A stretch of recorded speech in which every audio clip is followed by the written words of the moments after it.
Aujourd'hui, je viens te parler des tactiques de l'ennemi. Parce qu'il est écrit dans 2 Corinthiens 2:11 que nous n'ignorons pas les devises, les desseins du diable. Oui, il est notre ennemi commun, mais le diable est un esprit. Mais il a des agents ici-bas, des personnes qui se laissent utiliser par lui, consciemment ou inconsciemment, pour faire du mal aux autres. Ces personnes-là sont des ennemis. Alors, je m'adresse à toi qui penses ne pas avoir d'ennemis. Tu te dis, non, je n'ai jamais rien fait de mal à personne. Je vais te dire, Jésus-Christ lui-même sur terre n'a jamais fait l'unanimité. Il avait des ennemis. Donc, qui es-tu, qui suis-je? Pour cela, je t'encourage à lire la Bible parce qu'il n'y a rien de nouveau ici-bas. Tout est écrit dans la parole de Dieu. Je t'invite à lire l'histoire de Néhémie. Néhémie était un juif. Avec son peuple, ils étaient en captivité à Babylone. Mais lui, Néhémie, était les chansons du roi. Après plusieurs années, Néhémie eut à cœur de rentrer chez eux en Israël pour rebâtir les murs qui avaient été détruits par les Babyloniens lors de leur captivité, lors de leur déportation. Alors, il se mit à prier et il eut la faveur de Dieu. Il alla donc auprès du roi de Perse, là où il était, à l'est de Babylone, pour pouvoir lui soumettre son problème. Alors, comme il avait la faveur de Dieu, le roi lui accorda et lui donna la permission, l'autorisation de rentrer, rebâtir les murailles de Jérusalem et aussi les portes qui étaient consumées par le feu. Et le roi même mit à sa disposition, bien aimé, tous les matériaux nécessaires. C'est alors là, bien aimé, que la guerre commença dans la vie de Néhémie. Pourquoi? Parce que la Bible nous parle de 3 personnes qui seulement, à l'écoute de cette nouvelle, furent irritées dans leur cœur. Des personnes qui n'étaient pas des Juifs, qui n'étaient même pas des Babyloniens. Il s'agissait de Sambalat, de Tobija et de Geshem. Un qui était un Horonite, un Ammonite et un Arabe. Bien aimé. La Bible dit qu'ils eurent un grand déplaisir de ce qu'un homme recherchait le bienfait des enfants d'Israël. Je viens te dire aujourd'hui, tu n'as pas encore d'ennemis, ou bien tu ne les vois pas encore. Ou encore, ils ne se sont pas encore révélés. Parce que tu es toujours dans ta position là. Parce que tu vis toujours dans ton ignorance. Parce que tu n'as pas encore réalisé qui tu es, le potentiel que tu as. Bien aimé, le jour où tu vas seulement ouvrir les yeux, chercher à sortir ta tête du gouffre, le jour où tu vas seulement vouloir prendre ta vie en main et te dire non, trop c'est trop, ma situation doit changer, cette disette doit s'arrêter dans cette famille. C'est à ce moment-là, bien aimé, que tu vas voir les têtes se lever. Les gens qui vont dire jamais, ça ne pourra jamais arriver. Des gens que tu ne pouvais même jamais imaginer. N'avons-nous pas vu cela? On a vu des gens qui étaient là dans le quartier.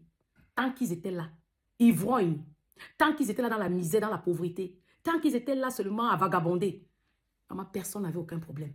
Mais seulement le jour où la situation de cette fille a commencé à changer. Le jour où un homme s'est présenté pour vouloir l'épouser, bien aimé. Le jour où ce garçon s'est levé et dit non, je vais changer la situation. Le nom de cette famille doit changer. C'est alors là qu'on a vu l'ébullition. On a vu les campagnes de calomnie. On a vu la diffamation. On dit quoi? Cette fille nous laissait dans cette situation? Jamais. Ces gens-là qui avaient le sourire aux lèvres se sont transformés, c'est-à-dire en un instant, à des animaux féroces. Voilà l'ennemi bien-aimé qui s'est révélé. Mais Néhémie ne se laissa pas, bien-aimé, décourager. Au contraire, il dit à ces 3 personnes-là, vous savez quoi?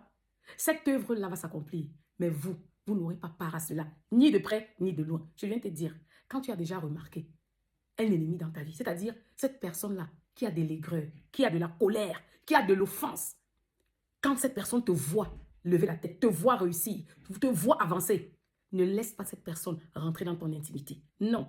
Ne laisse pas cette personne dans ton périmètre, dans tes 5 mètres. Non, non, non. Laisse cette personne-là à l'écart. Ne viens pas lui livrer tes secrets parce que tu as déjà remarqué que ta réussite l'irrite. Néhémie s'en alla et il réunit son peuple et il se mit au travail. Et quand Tobija, Sambalat et Geshem vit que le travail avançait, ils changeaient les tactiques.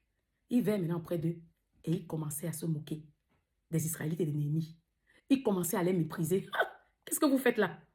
Vous pensez croire que vous allez changer l'histoire de cette ville, bâtir les murs de Jérusalem? Non, je vous dis que même un renard, si vous osez, un simple renard viendra détruire cette muraille. Vous croyez que vous pouvez redonner la vie aux murs, aux murailles de Jérusalem?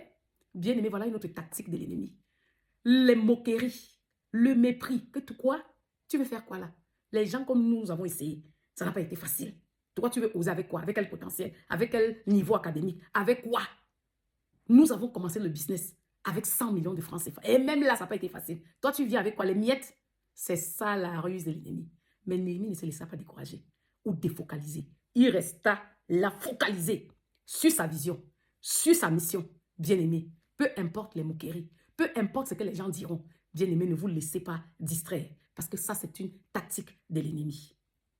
Ensuite, quand il vit que cela ne fonctionnait pas, il changeait les tactiques. Il vint maintenant avec une autre proposition. Néhémie, tu sais quoi? Viens, il faut qu'on se retrouve. C'était là, il faut qu'on se retrouve, qu'on ait une entrevue ensemble. Voilà, dans la vallée d'Ono. Et Jérémie de leur répondre, non. Si je le fais, mon travail va s'arrêter. J'ai beaucoup à faire.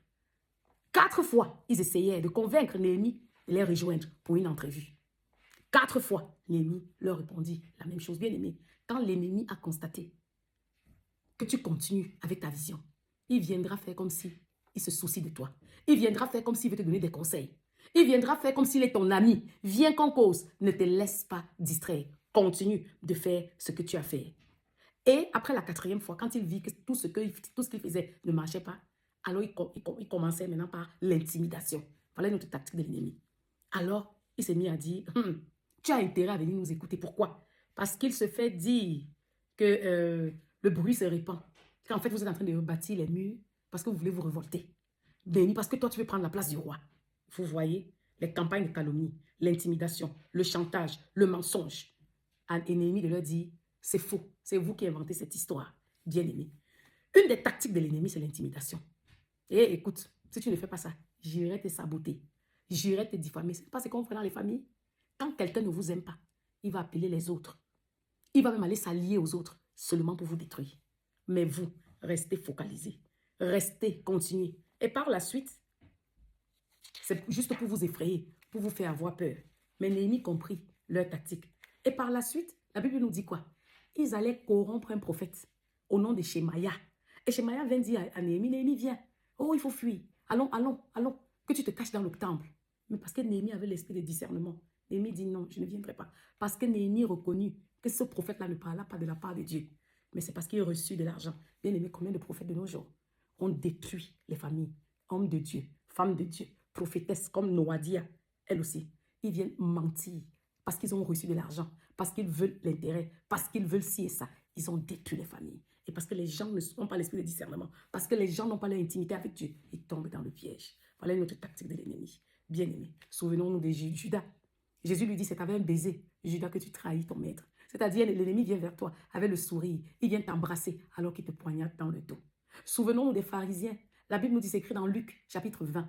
Ils envoyaient des gens à côté de Jésus venir faire semblant de l'écouter. Oh, Jésus, tu as toujours des paroles droites. Tu enseignes tellement bien. Mais la Bible dit quoi? Que c'était juste pour saisir les paroles de Jésus-Christ et les ramener comme espions aux pharisiens pour pouvoir avoir une raison pour le détruire. Combien de gens viennent vers vous, viennent s'associer à vous? Vous croyez qu'ils sont des vôtres alors qu'ils sont seulement là comme des pions pour écouter, pour enregistrer, pour capter et aller dévoiler, aller trahir à vos ennemis. Bien aimé les tactiques de l'ennemi. Bien aimé, comme nous avons vu, il y a l'intimidation, il y a la diffamation, il y a la frayeur, il y a la manipulation, il y a le chantage, il y a tout ce que vous avez vu. Mais je vais t'encourager, toi. Toi qui reconnais la tactique de l'ennemi, il faut rester focus. Refuse d'être distrait. Il faut garder l'ennemi à distance. Oui, il faut avoir l'esprit de discernement en développant ton intimité avec le Saint-Esprit pour pouvoir reconnaître la voix de Dieu et la voix de l'ennemi. Et la Bible nous fait savoir en dernier lieu, bien-aimé, que Néhémie prit la ferme résolution avec ses gens de travailler avec une main et de tenir leur épée avec l'autre main. C'est-à-dire veiller, prier et travailler en même temps. Déjà pour venir te dire que tous ceux-là qui disent que voilà, quand on prie, voilà, on prie, on arrête de travailler, ça ne vient pas de Dieu. Dieu nous encourage de faire ce que nous avons à faire pleinement, vivement et de prier en même temps. L'épée, c'est quoi? C'est la parole de Dieu qui est plus tranchante qu'une épée à 2 côtés, à 2 tranchants. On travaille avec une main et on prie avec l'autre main. C'est-à-dire que nous travaillons comme si tout dépendait de nous et nous prions comme si tout dépendait de Dieu. Travailler et prier. Veiller et prier, bien-aimés. Voilà comment nous pouvons vaincre l'ennemi. Parce que son but, c'est de nous voir nous écarter de la voie que Dieu a tracée pour nous. C'est de nous voir être distraits. Et notre exemple parfait, c'est notre Seigneur Jésus. Malgré les attaques, les tribulations, il ne se laissa point distraire. Et à la fin, un nom au-dessus de tous les noms lui fut donné.